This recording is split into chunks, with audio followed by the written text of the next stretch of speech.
All right. So let's talk about William and Kate, because obviously they are the future. They're also so important to how the monarchy is presenting itself. Are they doing enough? I know that there's Earthshot. I know that there's the occasional this, that and the other. I know they want to raise their kids, but, the reality is about what their life has ahead of it. Do you think that they could start to step up a bit more, to start to be doing something every month, let alone a couple of weeks, that is really big and really visual and really impactful?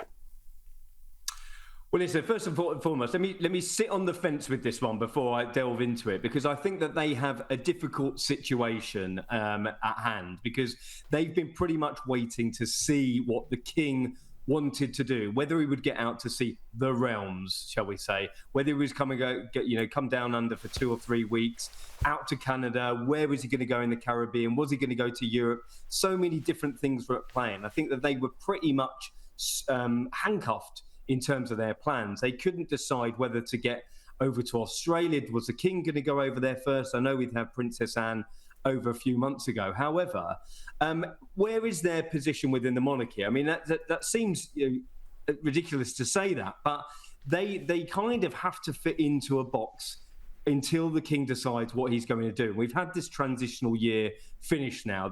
Now we're going to see a bit of activity, hopefully towards the end of the year, and then the next 12 months afterwards. Talk of the king going to Kenya in the next few weeks. Obviously, that will be a big Commonwealth country ticked off. Obviously, the relationship due to his late mother finding out that she was going to be the monarch when she was in Kenya. However, what are Kate and William doing? We saw William over in New York just a couple of days ago. It was a bit of a damp squib. There wasn't a real big lot of interest from the UK or the New Yorkers or the US side. No Kate with him. You didn't get the glitz and glamour. When I was in Boston with them last year for the Earthshot Awards, it was fantastic. I kind of think, unfortunately for William, you need Kate there to give it a real big push.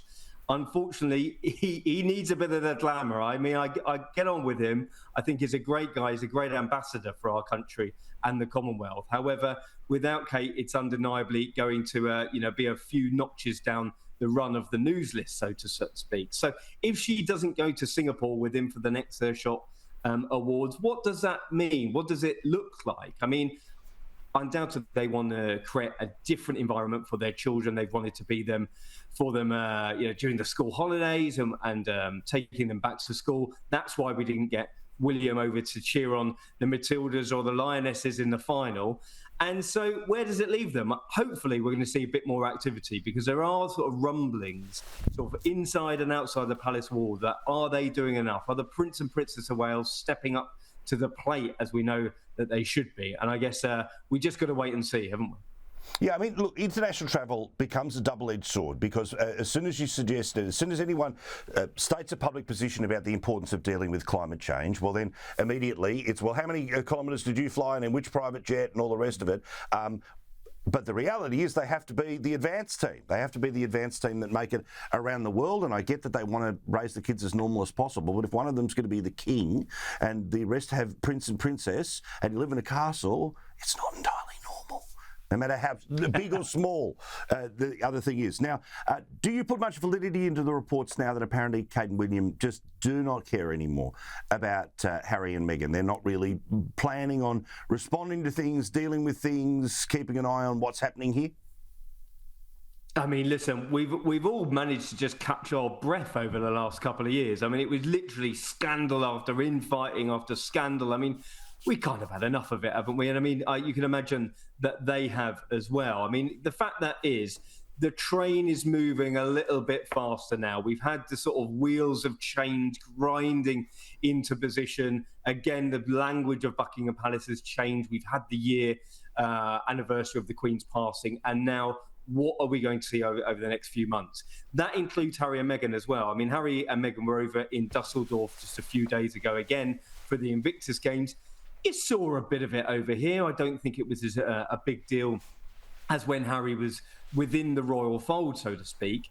Listen, I'm sure of a fashion that they wish him well. I think they wish that Harry and Meghan would go away, take stock of what has happened over the last few years and try and make their lives work for themselves, because it isn't going to be trashing the royal family. It isn't going to be coming out with another book or another Netflix series and just using their position to just absolutely lay on the royal family like they have been over the last couple of years. Where has it got them? It certainly hasn't got them, curried favour with the Netflix executives or the Spotify chiefs, because deals are falling off all over the place. Where are their friends in California? Where are their friends over in the UK? And I think that there's going to be bigger fish to fry, aren't there? You talk about William and Kate stepping up to the plate. Well, that is exactly what is going to have to happen.